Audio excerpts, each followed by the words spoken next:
other people's story, and I tell them that, this is my story, this is this woman's story, this is this other person's story. But if you notice, they made a decision. They made a decision to, all right, I'm going to walk this journey, this positive journey, instead of walking this negative journey. So a lot of people, especially young people that are at risk to go to jail, go to prison, because that's the title that they gave me. But I Mhm. turn everything around and I tell them that they can turn everything around. The friends that you think are your friends are really not your friends. No. And Mhm. so Mhm. what you have to do is separate yourself. And that's what I did. I separated myself from some of my friends, even some of my relatives. I had to Mhm. separate myself. Yep. And I Mhm. walked this journey alone. But in the meantime, I surrounded myself with positive women and men that helped me on this journey. And you can't be afraid to Mhm. ask people for help. And I was never afraid Mhm. to ask people for help. And so Mhm. I tell young people all the time that you can change, but it starts with your mind, your mindset. And once you say, I'm going to change, you got to separate yourself from negative people. That's Yep. very true. Yep. That is so true. That's Yeah. powerful, man. Yeah, that is. It make me think about my book, Little Brothers Hear Me Out and Little Sisters Listen Up.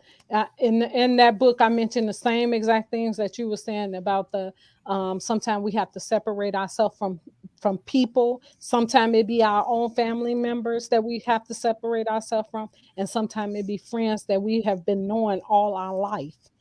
Because for that very reason, because if not, they will pull you down. In Mhm. some cases, that's what happens because they can't stand to see you doing something positive. So, what, who are some of your favorite authors? Oh, I like reading books that's going to motivate me, improve spiritually, academically, socially, emotionally. I like a book from Joyce Meyer called the Battlefield of the Mind. I think it's an extraordinary book. Yeah. I love the book because there's a lot of things that people are battling, and it's the mind, and that Mhm. mind right there is very powerful. And once people recognize that they uh, have a powerful mind, they can do wonders in this world. But the Bible talks about renewing your mind, and Yes. that's what a lot of men and women must do in order to become successful, is to renew their mind. And a lot of things that we grew up we thought was normal, but Mhm. as we began to grow spiritually and academically, we discovered that it was abnormal. Yep. Mhm. Yeah. It's That is very so true. true.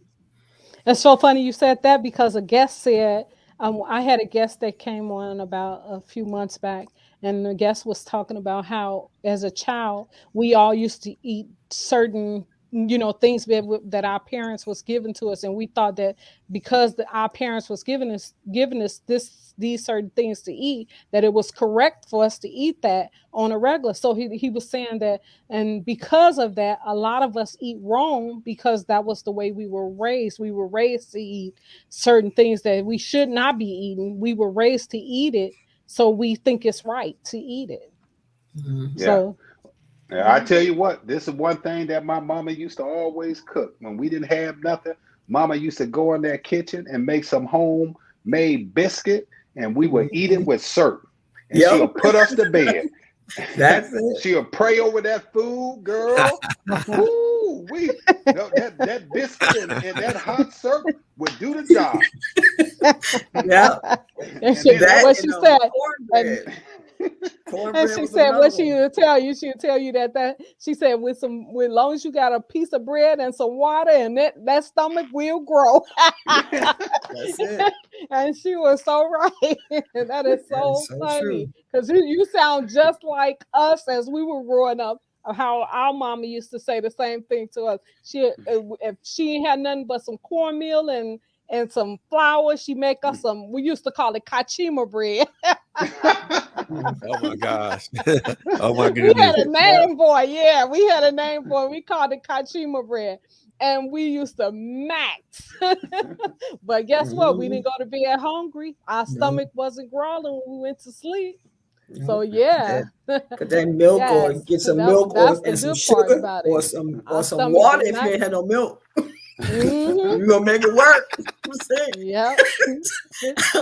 All you cared about is that your stomach was full. That's all you cared Exactly. about. You know, and Yep. remember them bologna sandwiches?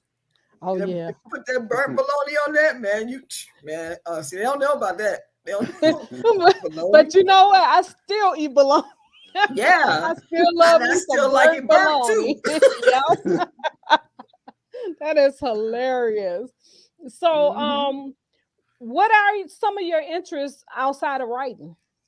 Well, right now, in March, I will be doing a sit-down interview on the Nick Cannon show. I'm still in the process of negotiating with the Kelly Clarkson show as well, and so also my book, No Love, No Charity: The Success of the 19th Child, that has been adapted into a screenplay. We had pitched it to a lot of production companies, but there's one which is Paramount that is really in the negotiation stage, and we are going back and forth. And so hopefully, in the next couple of months, that deal will be done because it's a great story. You know, anytime you write a book and you got people from Hollywood, big name producers and directors interested in a story. I think it's amazing. This book is made for TV. It talks about my childhood life. It talks about the drama. It talks about the death of my brother Thomas, the death of my father. It talks about the relationships that I had with my siblings, my mom, my dad, my children, and at the end it talks about victory, and that victory is how I broke barriers to become the first child out of 21 to graduate from college. So that's the reason why I have to emphasize that the end is always better than the beginning. Yeah, that is So so true. true. I think that's So one of the true. Clark sisters wrote a song about your latter days will be greater than your former. Yes, and that's And very true. you That's just what's got to up. know it and speak on it. Yeah. So once I make the appearance, What and motivated they you to write your book? it's just learning my mother and my father lineage and just discovering that no one on their side graduated from college, and so that right there gave me a lot of strength to move forward, to be determined, and just lay the foundation. You know, a lot of people around the world, and they contact me and tell me all the time that my story is inspirational. I remember being in Phoenix, Arizona, living there for a while, and I was commuting on the light rail, and this lady came and she sat down next to me. There's something that I had said, and I said, Lord, please don't let her sit next to me. And she sat next to me, and so we began to Right. we began we began to engage in a conversation. And so she asked, "What's your name?" And I told her it's Paul Lamar Hunter. And then she said, "You Paul Lamar Hunter?" And I said, "Yeah." She said, "My brother saw you on television while he was in prison. You were on the show called The Morning Blend in Tucson, Arizona." I said, "Yeah, I was on that show."